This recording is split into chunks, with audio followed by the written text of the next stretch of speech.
Hey y'all, welcome to the Grace Space where healing meets intention and truth is met with grace. I am your host today, Marisa, as always. And today is going to be a little bit different. It is coming from somewhere very deep inside me. I have been sitting on this, still processing this for a few days now. I watched Sinners like most everyone has in the world. The new Michael B. Jordan film directed by Ryan Coogler, Bay Area Stand Up. And it has stirred a lot of emotions in my spirit that I cannot ignore. This isn't a movie review. It's just more of a reflection. It's a morning when I tell you I bawled my eyes out and left that film crying through the mall. I can't, it's just a call to remember who we were before they stripped it all from us. Because sitting there, I felt it, the grief of knowing that our food, our music, our spirituality, our sacred rituals, they weren't lost by accident. They were intentionally demonized. Whew. Our culture, it's obviously, it's no surprise. It was stolen. It's been mined. It's been watered down. And yet somehow through all of that, it still lives inside us, just sitting there stagnant, ready to be woken up. And let me just say this, Sinners is an incredible film. It's beautiful. It's beautiful to just look at, it's beautifully acted. And it works as just pure entertainment if that's what you're looking for. But if you're a conscious person, if you're a spiritual person, if you enjoy symbolism, there's so many layered meanings to it.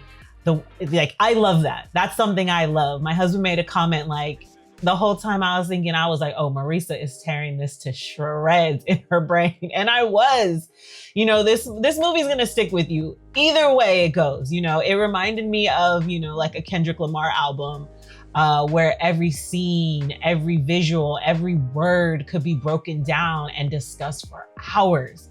It was just layered with intention. And those are the type of movies I like. That's the type of music I like. That's the type of books I like. That's the type of people I like. So if you're someone who watches films for deeper meanings, this will stir you. If you're someone that just wants to enjoy a great movie, it delivers there as well. So wherever you land on the spectrum, this one touches something real. I'm just gonna say that. It sparks real conversations. I think it's going to make people want to do their research, to remember, to reimagine who we were. Whew. When you watch Sinners, you will see it too.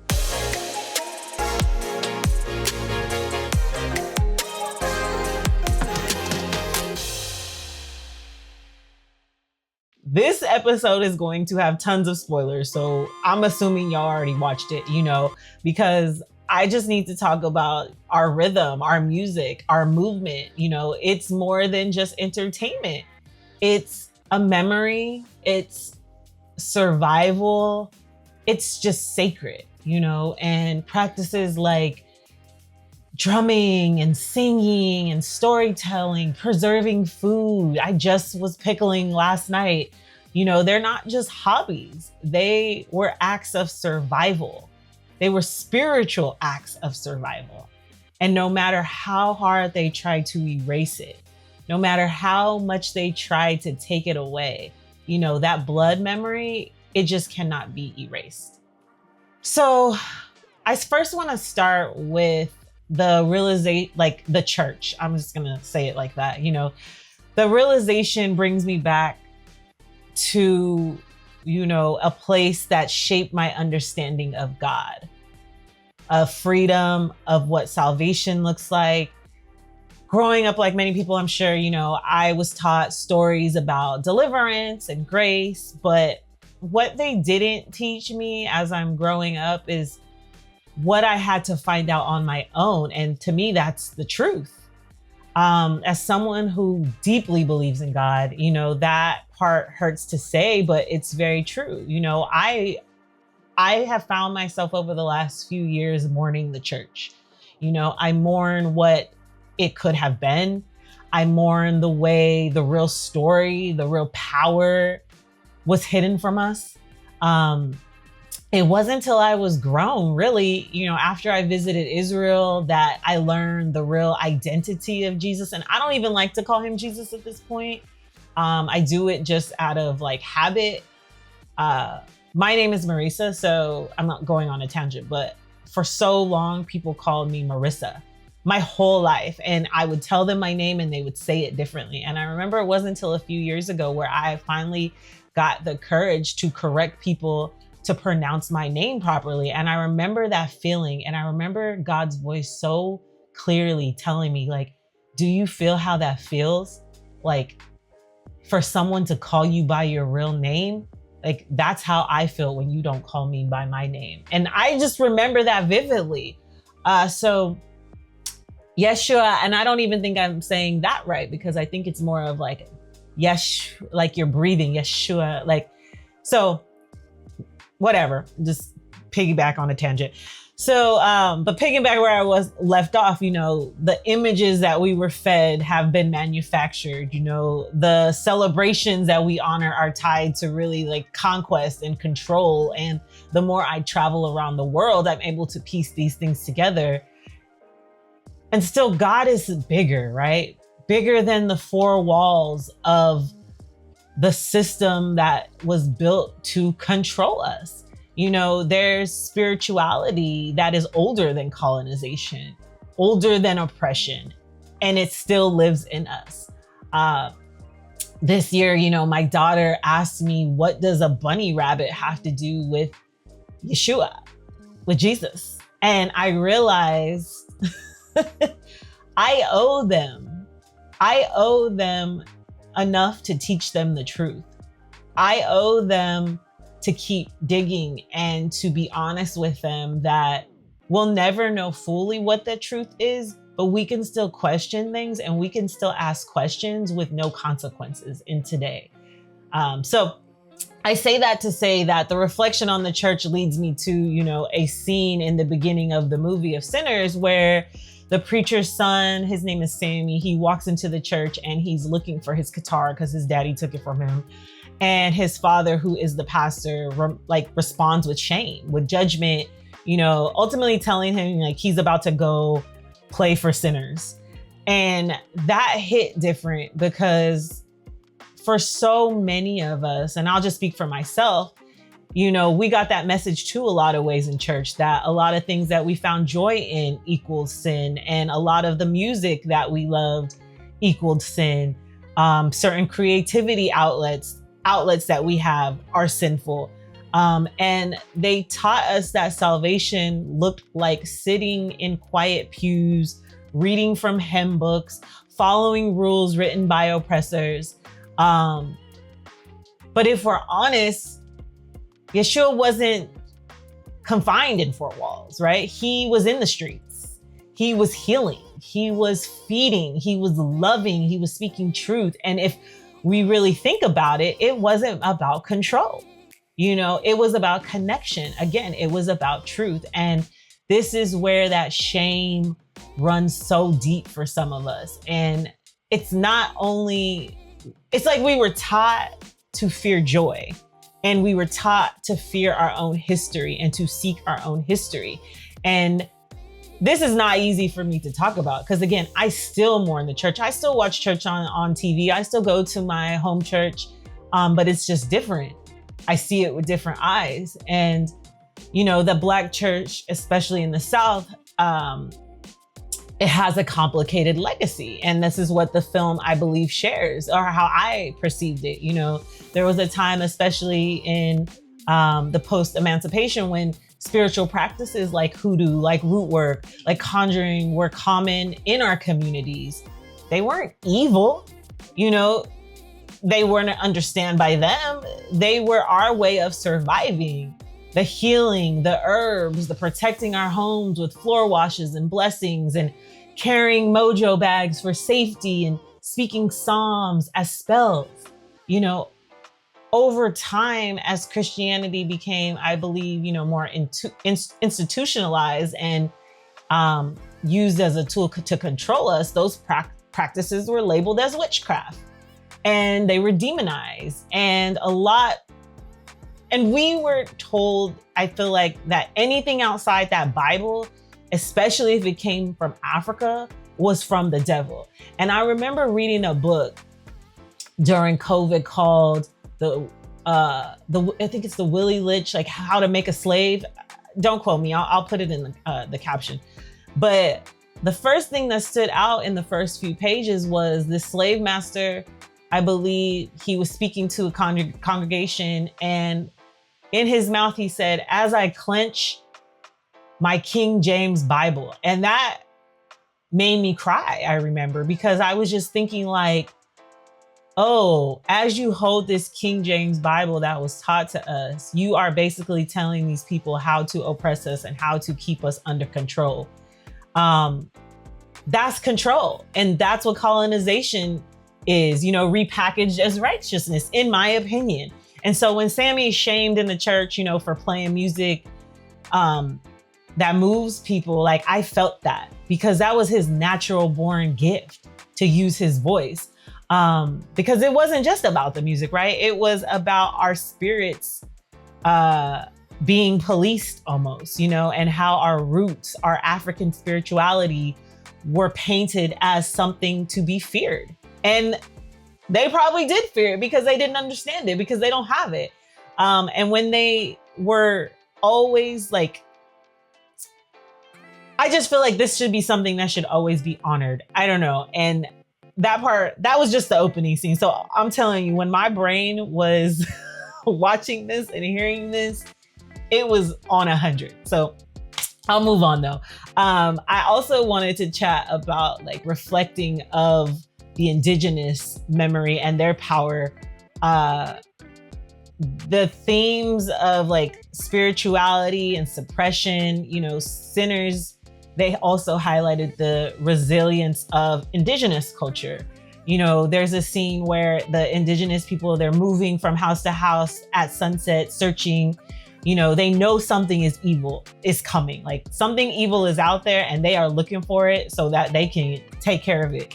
But when that sun dips, they leave. They like, peace out, y'all on your own. Because how I took it is they understood, what is often forgotten, and their battles that they could no longer fight the battle. They had already went through what they had went through at that time. And after centuries of stolen language, the oppressor making them cut their hair, murdering their traditions, murdering their people, their memory's still alive. They were still able to, understand and feel that something wasn't right. Something was out there. And that touched me, because I remember, and this was all during COVID, my great aunt told me, baby, or she was like, Mija, you're Yaqui too. You belong here. You've always belonged here. Don't ever make anybody think that you are not from here.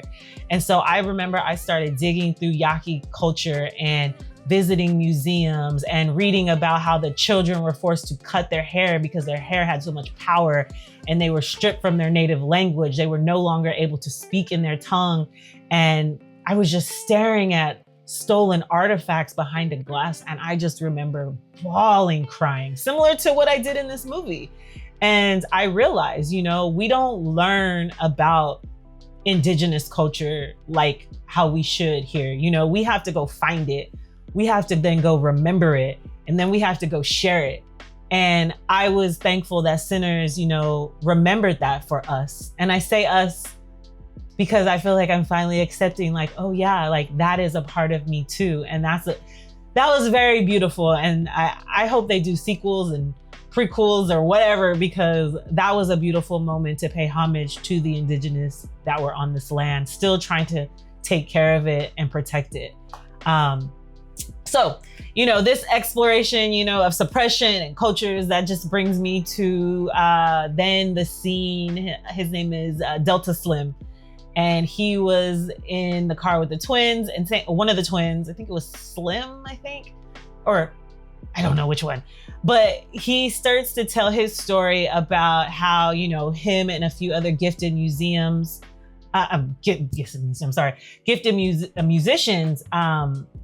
well, let me back up. So first, he saw a few men, they were in prison outfits on the side of the road as he drove past, and he knew them.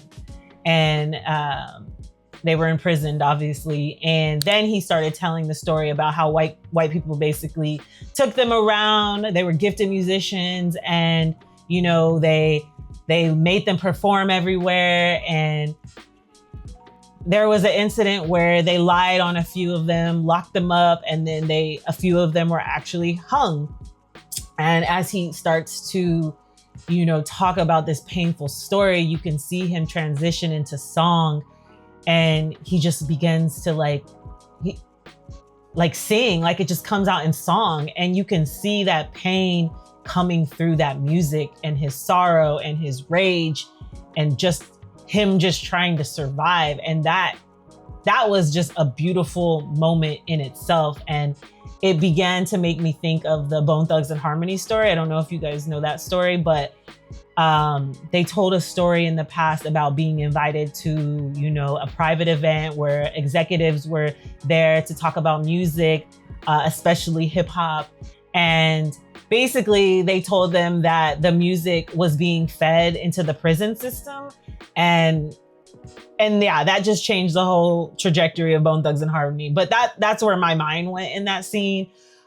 Because at the end of the day, our voices are powerful, and if you can control that sound, you can control the spirit. And music can be medicine, or if in the wrong hands, music can be manipulation. And it could be a testimony, it could be a trap. Our voices can cast spells.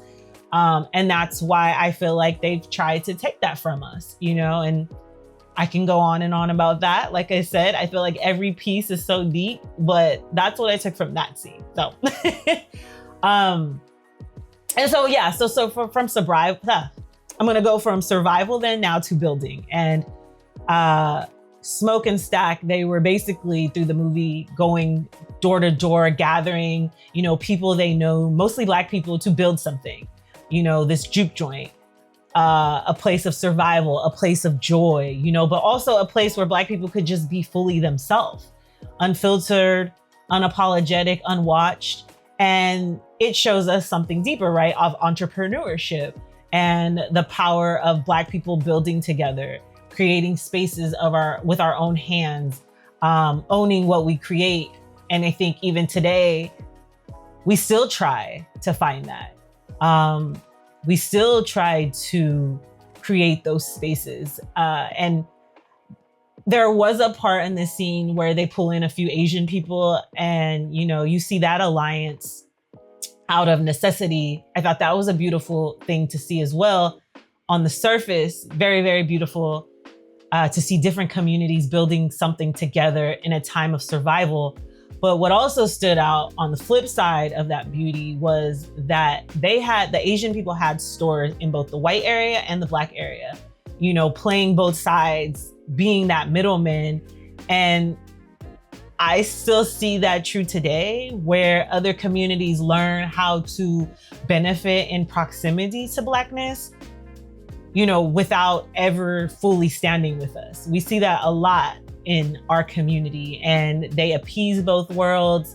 They sell to both worlds. They profit off of both worlds. But the alliance, I'm not sure how deep that goes. And so that was something that stood out to me in that scene. Back then, I feel like we didn't have a choice but to build together. We didn't have any other options but to build together. But today,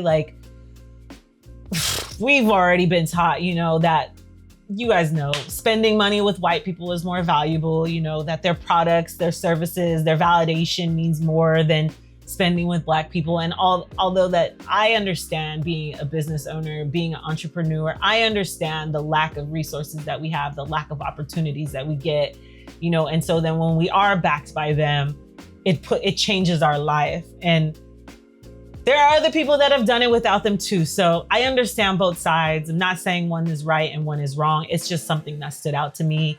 But, you know, when it was us, you know, we created that blueprint, you know, we built that culture, we made beauty first. And when Stack says, I think later on towards the end of the film, that he stole from both the Irish and the Italians, that hit me too, because it was like, once upon a time, you know, Irish and Italians, they were treated like Black people, you know, they were outsiders too. And until they chose whiteness, you know, until they were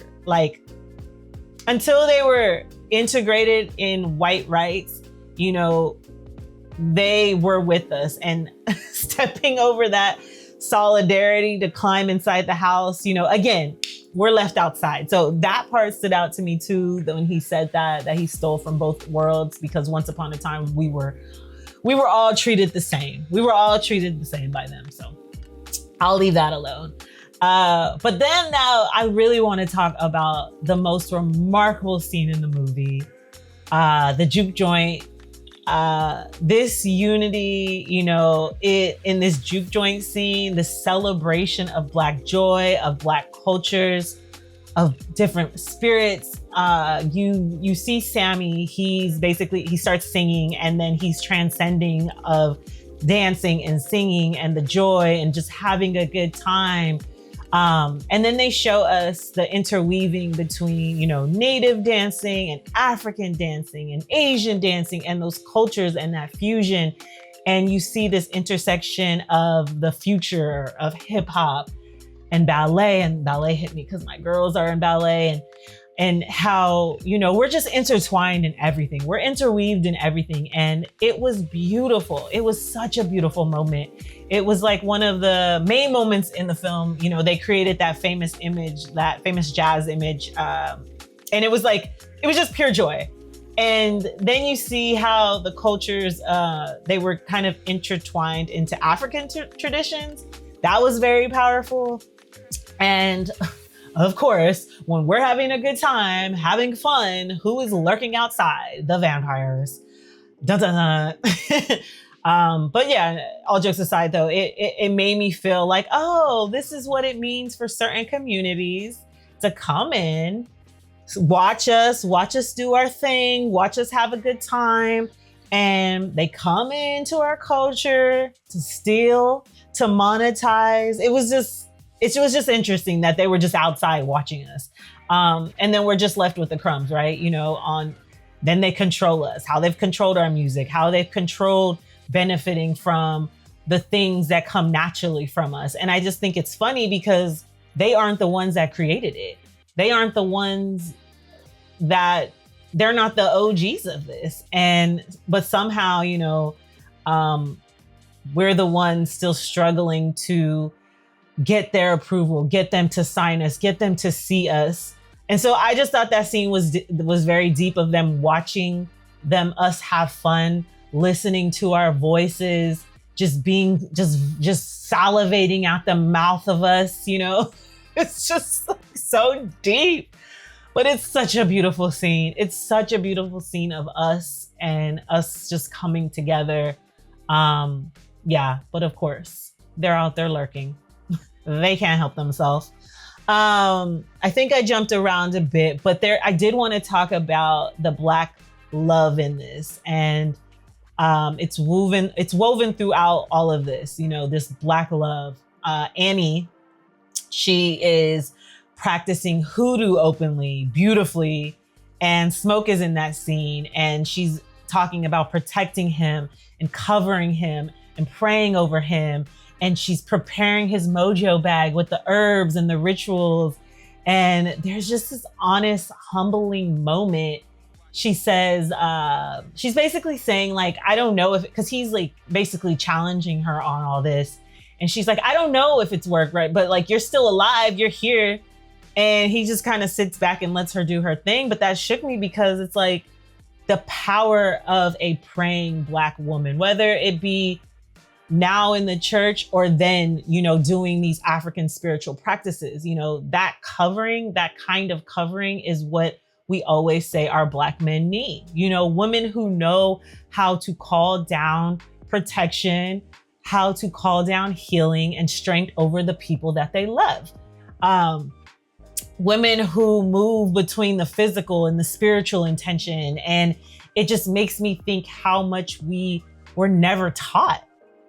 We were taught to pray. I know that. But I even think like in the Black church, I see some of this because the speaking of the tongues, the casting out of demons, like it's there. It's just we don't acknowledge it for what it is. And you know, because I feel like we were taught that spirituality lives like beneath us. You know, it's not the life that we breathe. But it is, you know, it's in our food, it's in our fasting, it's in our movement. We are spiritual beings. You know, we were never taught really about, you know, the moon cycles, about the natural rhythms of our body and how it flows and how fasting can reset our bodies and reset our spirits and get us back to ourselves. I had to go seek and learn about, you know, how herbs can heal sicknesses, that the oils, you know, that anoint us can protect our homes, the spiritual baths, the cleanse. You know, it's just so much, like the clearing of the energy. It's all there for us. And I just thought this scene was just very powerful. You know, if we knew how powerful we were, like they couldn't control us. And that's probably really what happened. We were so powerful, they could not control us. And girl, I was seeing Center, you know, how African spirituality was shown without any shame, without any fear, without demonizing it. It just moved me. It was the first time I think I've ever seen African spirituality on the screen where it wasn't twisted into some dark, evil craziness. It was shown truly as it is, like a way to heal, a way to protect, a way to survive, a way to love. And it just tied me back to the church, you know, because in church we were taught if it can't be controlled, then it's bad. If it can't be boxed into this little world, it's dangerous. But I feel like the truth is, you know, our spirituality was never meant to be boxed in. Just like Yeshua wasn't boxed in, right? It was meant to be lived. It was meant to be felt. It was meant to be honored.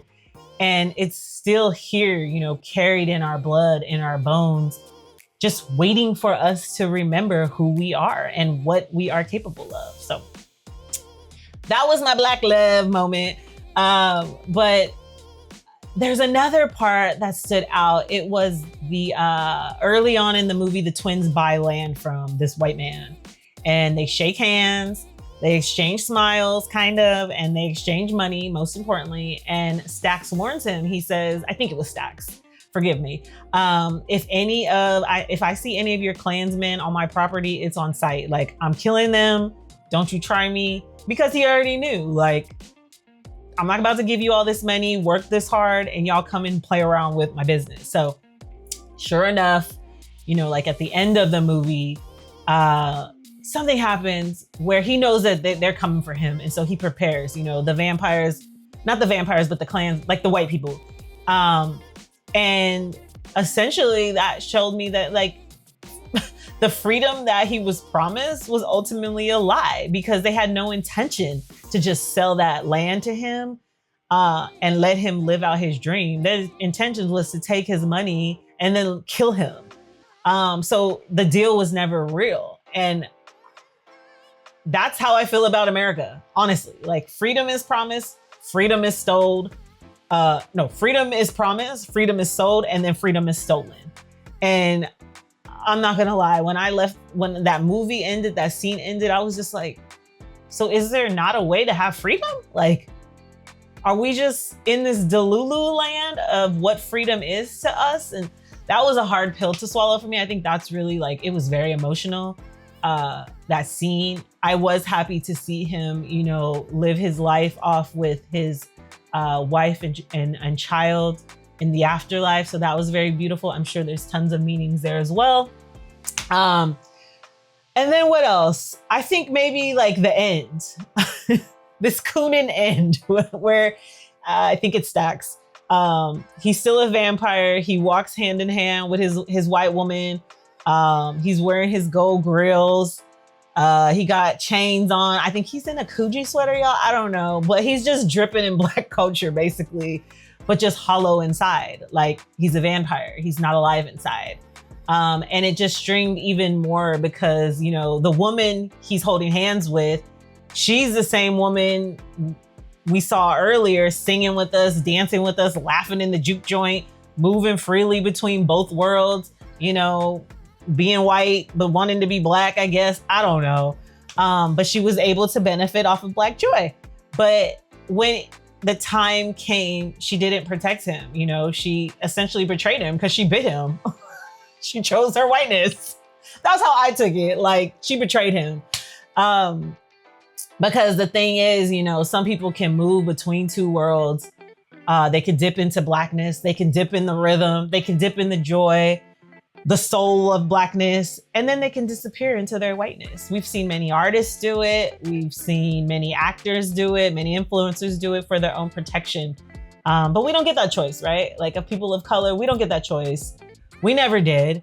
And that's what that scene really meant to me. And I think, you know, when he hears Sammie sing, he's reminded, you know, that we're the real deal. You know, he's reminded of what's really real, you know, of that blood memory that can't be bought, you know, of that sound that can't be imitated, of who we are and who we've always been. Because even through betrayal, even through just the brutalness of stripping us from literally who we are, the original people will always rise. The original people will always rise. Whether it's said in church, whether it's said in the Bible, whether it's said on the big screen, we know we are the originators of what this is. And that's something that will, regardless of what history books are repurposed, regardless of what books are taken out of schools, like, we already know the truth. Like, I saw something the other day where they said, like, Christopher Columbus is coming back. It's like, bruh, we already know the truth. Like, y'all can still live in this lie, but we know the truth. And it is what it is. Like, we still rise. So here nor there. The last thing I want to talk about, and that's something else that these vampires can't be, like, they can't be overlooked, because in this film, the vampires couldn't just walk into the juke joint. They couldn't just walk into your house. They had to be invited in, right? They had to be invited in. So let that sink in, because they couldn't suck the life out of you unless you were welcomed into the space first. And that hit me, and it should hit you on another level, because if we look back into history, there's a pattern. There's the betrayal that didn't come out of nowhere. It followed an invitation. You know, if you think about the indigenous people who welcomed the white settlers in, showed them the land, showed them how to bathe their dirty selves, you know, how to survive. And they were repaid with genocide, with smallpox, with stolen land, with stolen culture, right? Whew.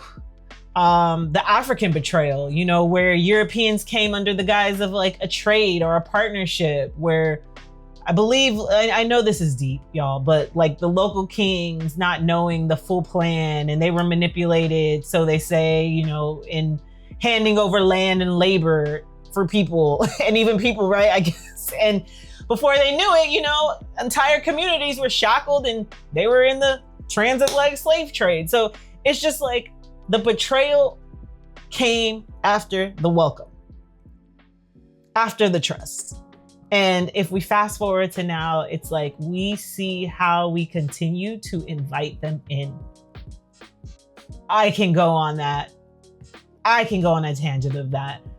They know that their true success cannot happen without the influence of us. And so in their ways, like we see in the movie, and whether it's through song, whether it's through dance, whether it's through money, whether it's just being a friend, whether it's just being nice, you know what I mean? They find their ways and we invite them in. And so through our music, through our churches, through our fashion, through our politics, we let people in to this culture, into this vibration, and they profit off of it. They rewrite it, they water it down, and then they shut the door behind them. This is not anything new. And so that's what I took for that invitation scene. And so I have to ask, like, what part of this do we own? I think that's hard. That's a hard question to ask myself. Like, what accountability do we carry in this for letting them too close without discernment? And it's funny because Annie, the Hoodoo lady, like, she had full discernment. She's like, hold up, what are we doing here? Why are you asking me these questions? Like, she already knew what was up. And so, like, when do we lean back into our discernment? You know, this is not to shame. This is not about like pointing the blame. This is more just about awareness for us and our own consciousness. Is like, when do we take that ownership? You know, because if we know they need an invitation, then maybe it's time to stop offering them the keys to something so sacred. Like, if we know the history and the patterns of how they treat us and behave with us after they get what they want, then when do we say enough is enough? When is enough enough? So as I was sitting there after the credits rolled, like, I was crying so hard. And I realized, like, damn, like, the fasting, the pickling, the slowing of living, the herbs, the praying. Like, I thought, and I'm just thinking about like my life cycle with the church and everything that's going on in the world. You know, I thought I was just being like healthy. Maybe I was just being like one of them weird herb ladies, but no, like, I'm remembering, I'm living a blood memory of the people that came before me, of the ancestors that came before me. And so I ask you, you know, what would freedom look like if we weren't fighting every day just to survive? Like, what would our love, our art, our healing feel like if we simply just lived as who we are, who we were born to be? You know, true freedom isn't just survival. You know what I mean? It's remembrance. And again, this movie has so many layers.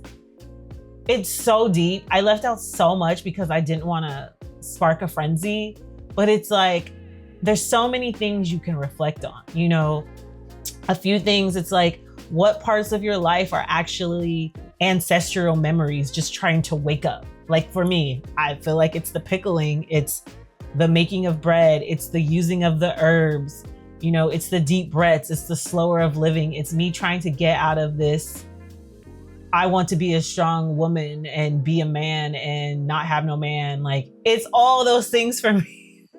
Like, you know, what sacred things have you been taught to fear? You know, for me, it's like the moving of the body. It's the practices. It is the herbs. Because I honestly think, like, if it came from us and we've been taught to fear it, there's someone out there making billions and billions and billions of dollars off of the natural artifacts of where we come from. So I want you to think about that too. So we were taught to fear it. We were taught to stay away from it, but somewhere in the world, someone saw how powerful it was and then monetized it. So that's very interesting. And then lastly, it's like, what would freedom look like if you weren't surviving? Like, if you were just simply being? I am learning that in this moment, literally. So yeah, I just need to let that all sink in. Again, I'm gonna go watch it again. I'm gonna go try to watch it on IMAX with my friend for the second time, now that I kind of just like been processing it. But thank you for sticking with me. You know, if this episode stirred up something in you, do not ignore it. Please explore it, honor it, share it. Somebody needs to hear it. Get back to yourself, as I am trying to do today. So I'm gonna get out of here though. Please, please, please support me. It's free to follow me on YouTube. You can listen to The Gray Space on Spotify, on Apple, Amazon Music. I'm on iHeart. You know, you can watch full episodes on this YouTube channel. Please, you can follow me on Instagram, on Threads, The Gray Space, or MNAB Network. I'm everywhere. So yeah, do your girl a service and just support me by following. It's free. But remember, you are capable, you are worthy, and you are already enough. You are carrying a blood memory, okay? You are carrying the memory of freedom in your blood. So keep going. The words need you the world needs you to remember, okay? The world needs you to be awakened. I love you guys. Thank you again. This was a little different for me, but I got through it. So appreciate you guys, and I will see you next week.